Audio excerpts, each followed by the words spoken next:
Hey guys, welcome back to the channel. In this tutorial, I'll be showing you how to delete duplicate contacts on Android phone. So let's get started. First of all, open your contacts application on your Android phone, and this is my contacts application. So just tap on it to open the application. Alright, and after that, we can click on this button.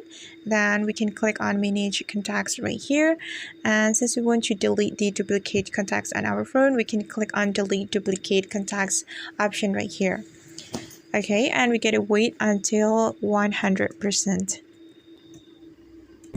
Okay guys, and these are the duplicate contacts on my Android phone, and if you want to delete it, we just need to click on this delete button, and right after we click on this delete button, the contacts will be removed from our phone.